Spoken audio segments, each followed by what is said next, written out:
Islanders, we are back from our 8-day cruise on board the beautiful Carnival Dream, and we have a quick review for you today. The dates of our cruise were June the 4th, 2022 through June the 12th, 2022, and we have 3 hits and 3 misses from this cruise. If you're cruising this summer across any brand, you're going to want to see what's Carnival and ports knocking out of the park and what are they missing. Let's share our most recent experience with you right now on Island Time.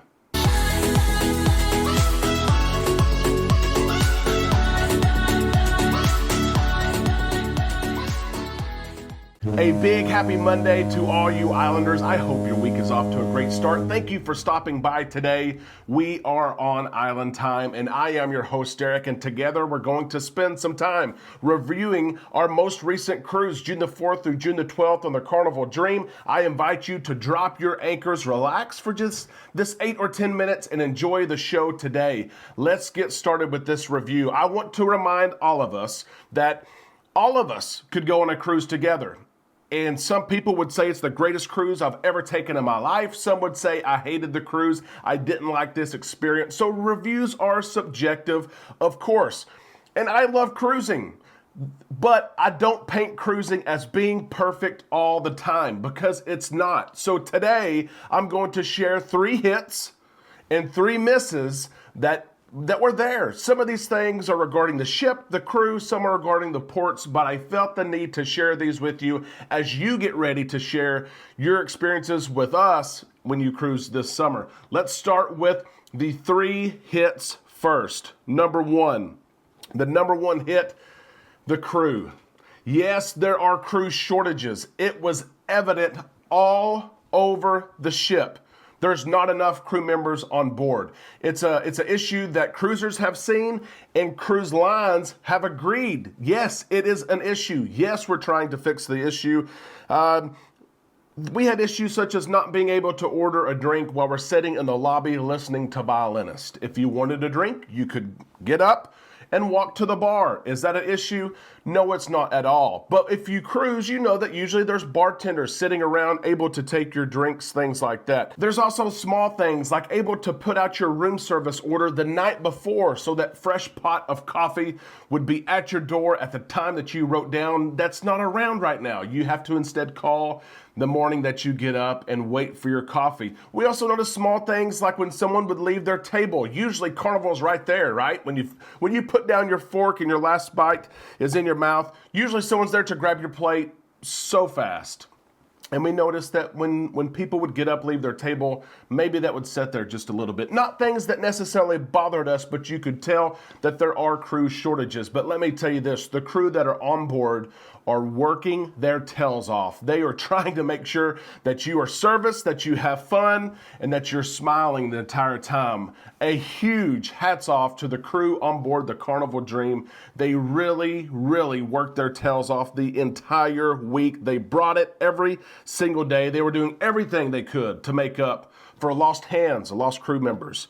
Number 2, the number 2 hit that we had on board our cruise on the Carnival Dream was this, the ports of call. Our itinerary went to Key West, Florida, Nassau, Freeport, and Half Moon Cay. 4 beautiful ports. And let me say this about all the ports. Things are returning to normal. Not one time did we have an announcement that said, hey, you need to wear your mask to get off the ship. It's a choice. If you want to wear your mask, you can. But we noticed that as we stepped off of the boat, that the shops and restaurants are starting to open up again. We've cruised many times since the cruise restart, and it has been sad to see some of these shops and restaurants not open back up. And some wondered, would they ever open back up? They are opening back up. The fun is returning in the ports of call. It is great to see. We felt welcomed by the locals there in Key West. We know there's been some butting of heads lately. We felt welcomed there. Half Moon Cay, the beach at Half Moon Cay was absolutely beautiful. The water is as clear as can be. It lived up to the hype as far as the beach part of it. We'll talk more about Half Moon Cay here in just a minute.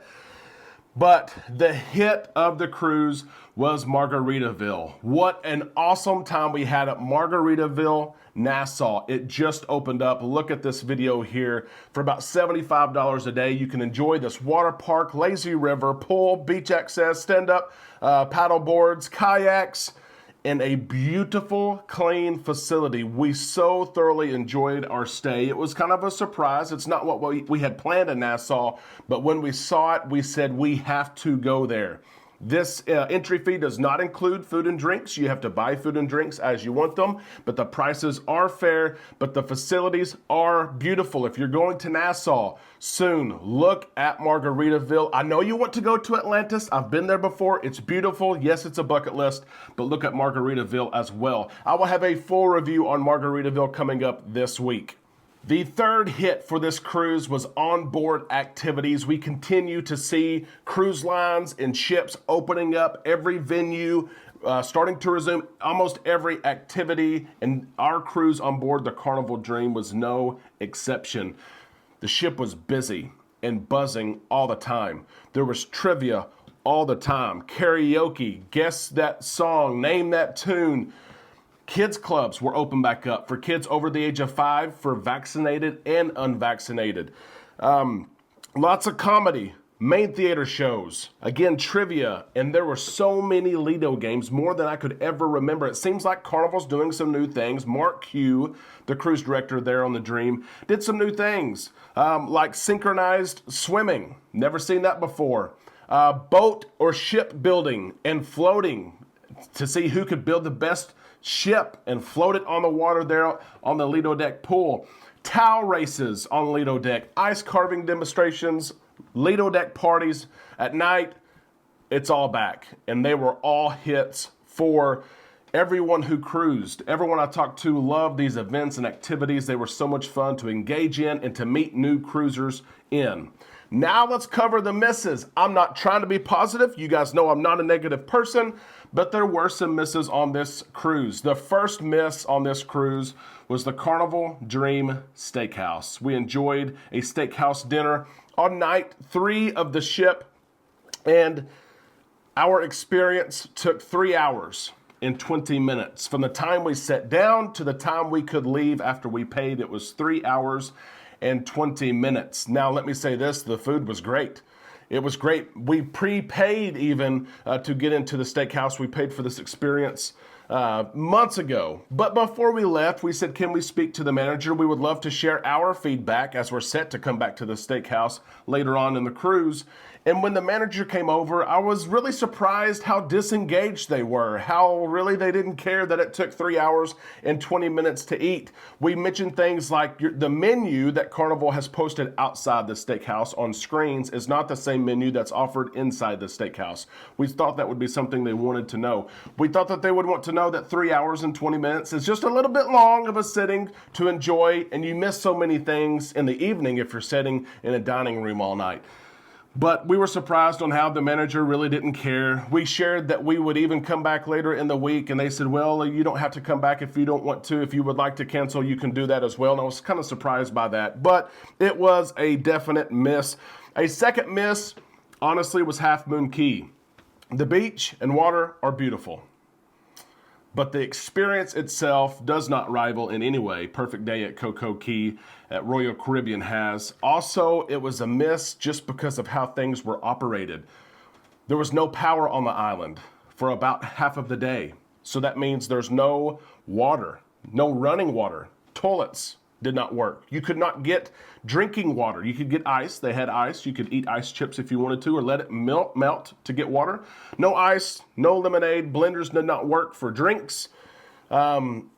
It was a disaster. It was. Now, they sell water bottles as well if you wanted water. If you needed water because it was hot outside, you could buy water if you wanted to. But it was a little bit of a fiasco. Also, one thing I liked about Half Moon Cay was that you went through security while you were on the island. So when you step back on the ship, you're free to go. But there's only 2 corridors of security. And so going back from when we left our chairs on the beach to when we got back on the ship, it was 1 hour and 45 minutes to go through security. And it seems like just some improvements, some enhancements on the island could get everyone through security fast, get the 5-minute boat ride back to the ship, and enjoy the rest of your day. The third miss is what I'm calling the wow factor. You know the wow factor that I'm talking about when you cruise. The extras, the staff and the cruise line, they just go above and beyond what you expect in your experience. The wow factor just wasn't there.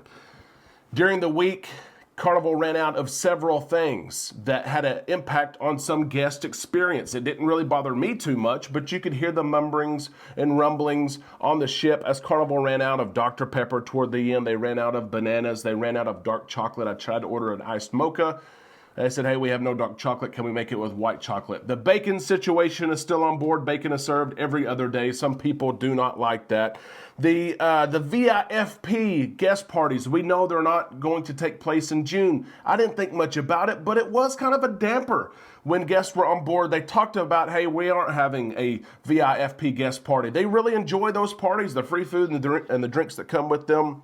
And then the priority boarding experience, suite guests still, of course, are boarding first. I don't know why diamonds don't board first. Yesterday, suite guests were able to get off the ship first. Again, I think diamonds should be able to get off the ship first. The wow factor was just missing a little bit. I know it will come back, though. If you've cruised recently, what is the one big hit that you had on your cruise? Or what was one thing that was missed on your cruise?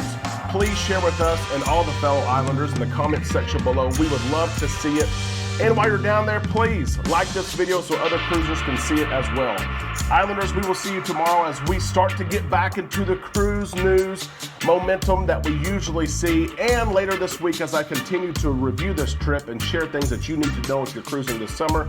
We will do that all week. We hope that you have a great day, and we'll see you tomorrow right here on Island Time.